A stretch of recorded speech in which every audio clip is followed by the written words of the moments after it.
किया जाए ताकि उनको उसका फायदा मिल सके। मुझे बहुत सारी बातें बोलनी थी, मैं इतना ही कहूंगा, तुम्हें हम भी सताने पर उतर आए तो क्या होगा, तुम्हारा दिल दुखाने पर उतर आए तो क्या होगा। हमें बदनाम करते फिर रहे हो अपनी महफिल में, अगर हम सच बताने पर उतर आए तो क्या होगा। जय जोहार, जय आदिवासी। यूडी बांसवाड़ा लाइव न्यूज़ में आपका स्वागत है और मैं हूं आपके साथ आपका अपना छोटा भाई उमेश डामोर। तो आज की अपडेट व खबर यह है कि दरियावत के विधायक थावरचंद जी डामोर ने किस प्रकार विधानसभा में मुद्दा उठाया और विधानसभा में ताल ठोक कर उन्होंने बताया कि हमारे आदिवासियों के छात्रावास के पैसे और किसी के पैसे नहीं आ रहे, 1500 करोड़ का घोटाला हुआ तो कहाँ हुआ।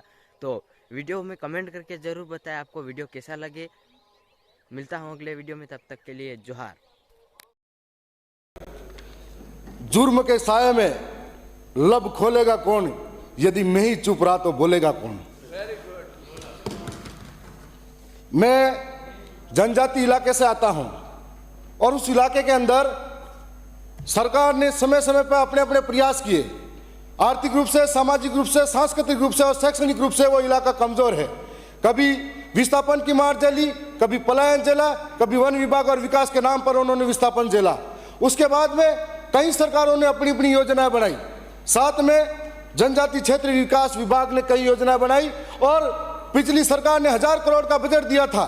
वहाँ के जो बच्चे हैं वो हॉस्टलों में पढ़ाई करते हैं, महावाड़ी के द्वारा शिक्षा ग्रहण करते हैं।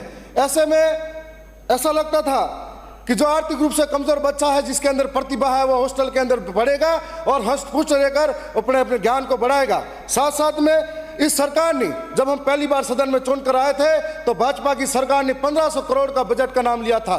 हमें गर्व महसूस हुआ कि यह सरकार हमेशा इधर से इधर खींचातानी चलती रही, लेकिन इस बार सरकार ने 1500 करोड़ की बात कही है। तब 1500 करोड़ की बात जैसे आई सामने, परंतु 19 तारीख को जब बजट पढ़ा गया 1750 करोड़ की बात फिर से कही गई, तो ऐसा महसूस हुआ कि 1500 करोड़ का बजट कहाँ गायब हो गया। मैं आपके सामने रिकॉर्ड लेके आया हूं। यह 1500 करोड़ के बजट का हिसाब है, जिसके अंदर 638 करोड़ रुपए खर्च किए गए और अभी तक 861 करोड़ का कोई हिसाब किताब नहीं है। दूसरी ओर मैं स्पष्ट कर देना चाहता हूं, इन बजट के माध्यम से वहां की हॉस्टल चलती है, वहां के माहवाड़ी चलते हैं, वहां के स्वच्छ परियोजना चलती है। जिस बजट के माध्यम से वहां का एक आदिवासी बच्चा, उसके ऊपर योजनाओं का लाभ मिलता है। परंतु भ्रष्टाचार के बेट चढ़ गया वो सारा बजट। और एक एक हॉस्टल के अंदर, जो आज मेरे पास में बिल भी है, डाटा भी है, डूंगरपुर के अंदर जो बिस्किट, ये 5 रुपए का बिस्किट है और यही बिस्किट इस टीआईडी विभाग द्वारा 5.5 रुपए में खरीदा गया। इससे बड़ी महानता और क्या हो सकती है। और उसके बाद में इसी विभाग ने ये 20 रुपए का टूथपेस्ट है जिसको 24 रुपए में खरीदा गया। ये सारे सबूत और रिकॉर्ड मेरे साथ वो अभी है।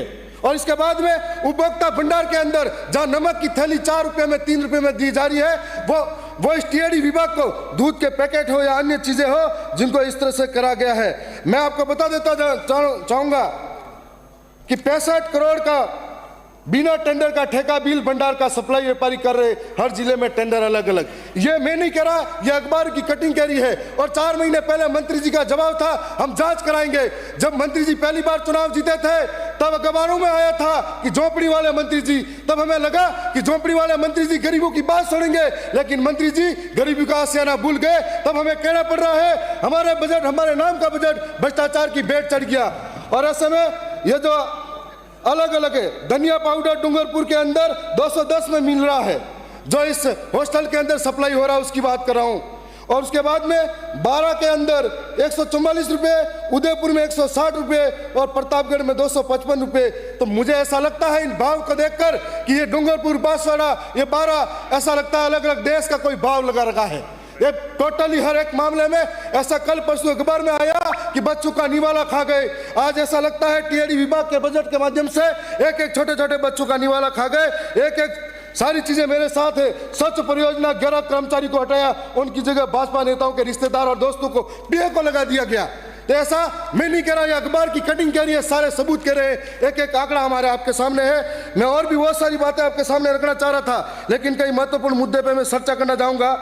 क्या उस इलाके के अंदर माननीय अध्यक्ष महोदय मैं इस राजस्थान सदन के अंदर हम तीसरी पार्टी से आते हैं और हमने पहले भी बात की कि हमें समय मिलना चाहिए, जो एक यहाँ के लोगों की मांग है। सबसे पहले आपके माध्यम से मांग है कि हमारे इलाके के अंदर हॉस्टल खोली जाए।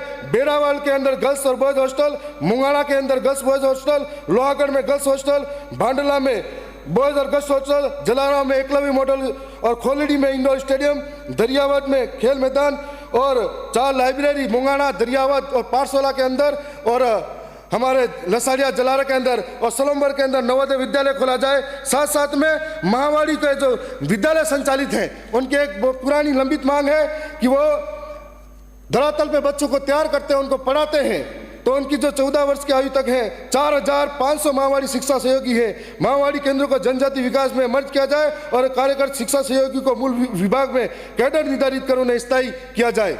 साथ साथ में राजकीय कर्मचारी को दिए जाने वाले सभी सरकारी लाभ इन शिक्षा सहयोगियों को प्रदान किया जाए। वर्तमान में शिक्षा सहयोगी को मात्र ₹16,394 का मानदेय है, जिसको बढ़ाकर 29,000 किया जाए, क्योंकि उनका परिवार इस महंगाई के जमाने में बच्चों को पढ़ाए और परिवार चला पाए। सर एक मिनट मैं महावाड़ी के साथ में CHO की जो पुरानी मांग है उसको भी आपके सामने रखना चाहूँगा।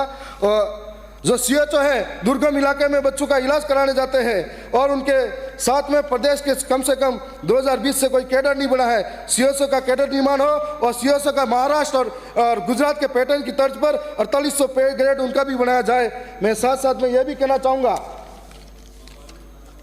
कि मैं 1 मिनट का समय लूंगा सर 1 मिनट का समय ले रहा हूं कि DTSA की मांग जो है पूर्वी पश्चिमी राजस्थान के अंदर जो वहाँ के जो आदिवासी हैं वो आज भौगोलिक परिस्थिति के कारण इस हालात में है कि ना तो वहाँ अच्छी खेती बाड़ी है ना रोजगार की व्यवस्था है। ऐसे में वहाँ पर DTSA जो tribal desert tribal sub plan area के रूप में अलग से उनको प्रावधान किया जाए ताकि उनको उसका फायदा मिल सके। मुझे बहुत सारी बातें बोलनी थी, मैं इतना ही कहूँगा, तुम्हें हम भी सताने पर उतर आए तो क्या होगा, तुम्हारा दिल दुखाने पर उतर आए तो क्या होगा। हमें बदनाम करते फिर रहे हो अपनी महफिल में, अगर हम सच बताने पर उतर आए तो क्या होगा।